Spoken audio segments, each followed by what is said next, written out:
আসসালামু আলাইকুম বন্ধুরা, কেমন আছেন সবাই? আশা করি ভালো আছেন। সাবস্ক্রাইব করুন টেক টিপস বস চ্যানেলটি এবং বেল আইকনটি ক্লিক করে দিন নতুন সব ভিডিওর আপডেট পেতে। তো আজ আমি দেখাবো কিভাবে কাইন মাস্টারে কালার ব্লেন্ডিং করতে হয়। কালার ব্লেন্ডিং কিন্তু আপনার যেই ভিডিও চিত্রের পুরো মানটাই বদলে দেয়। তো আমি দেখাচ্ছি কিভাবে করতে হবে। প্রথমে মিডিয়ায় গিয়ে আপনারা একটা ব্যাকগ্রাউন্ড ইমেজ সিলেক্ট করবেন। আমি আজ দেখাবো টেল অ্যান্ড অরেঞ্জ ভিডিও এডিটিং। তো এই জন্য প্রথমে রেড ব্যাকগ্রাউন্ডটা চুজ করতে হবে আমাদের।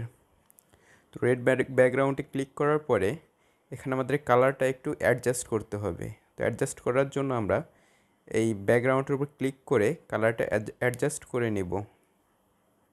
তো এইভাবে সিম্পলি আপনারা অ্যাডজাস্ট করতে পারবেন। তো আমি করে নিচ্ছি। এটা কিন্তু আপনার ভিডিওর পুরো মানটাই চেঞ্জ করে দেবে, আলাদা একটা ফিল্টার আসবে।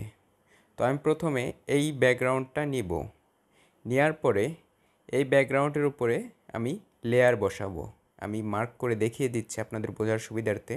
ভিডিওটা একটু বড় হতে পারে, কিন্তু আপনারা পাই টু পাই ক্লিয়ার বুঝবেন। তো এখান থেকে আমি যে ভিডিওটি এডিট করব সেটা নিব। নেওয়ার পরে ভিডিওটা একবার চেক দেবেন এবং আপনার মাপটা ঠিক করে নেবেন।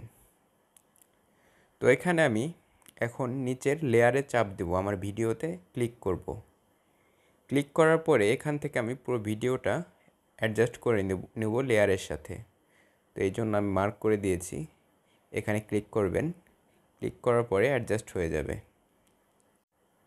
তো বন্ধুরা, এরপরে আমরা লেয়ারের উপর আবার ক্লিক করব। লেয়ারের উপর ক্লিক করার পরে আমরা এখন ক্রোমা কিতে যাব।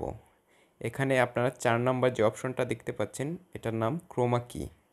তো এখানে আমরা ক্লিক করব। ক্লিক করে এটা এনাবেল করে দেব। তো আপনারা দেখতে পাচ্ছেন ভিডিওর কালারটা অটোমেটিক চেঞ্জ হয়ে গেছে। তো এখান থেকে আপনার অ্যাডজাস্ট করতে হবে, সময় নিয়ে করতে হবে। আমার যেহেতু সময় কম, আমি টিউটোরিয়াল বানাচ্ছি, তো এখান থেকে আমি অল্প সময়ে হালকা পাতলা অ্যাডজাস্ট করে আপনাদের দেখাচ্ছি। তো এখান থেকে খুব সুন্দরভাবে অ্যাডজাস্ট করে ভিডিওটা আগে পিছিয়ে নিয়ে দেখবেন সবখানে ঠিক আছে নাকি, সব জায়গায় অ্যাডজাস্ট হয়েছে নাকি।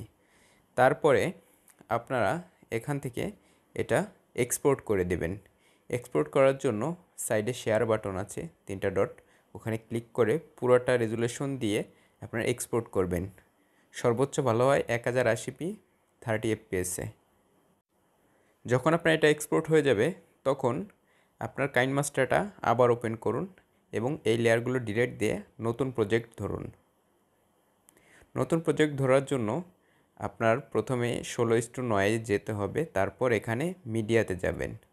মিডিয়াতে গিয়ে আবার আপনার একটা ব্যাকগ্রাউন্ড চুজ করতে হবে। এটা হচ্ছে টিল ব্যাকগ্রাউন্ড। তো এই ব্যাকগ্রাউন্ডটা চুজ করবেন হালকা ব্লুয়ের মধ্যে। আপনারা অ্যাডজাস্ট করে নেবেন পরে, তারপরেও ব্লু নেওয়া ভালো। তো এখান থেকে আমি অ্যাডজাস্ট করব, আপনারা দেখুন কীভাবে আমি অ্যাডজাস্ট করি। আগের নিয়মেই সেম টু সেম এখানে একটু হালকা স্কাই ব্লু রাখবো আমি। এটা হবে টেল অরেঞ্জ এডিটিং, এর জন্য আমি হালকা স্কাই ব্লু রাখবো।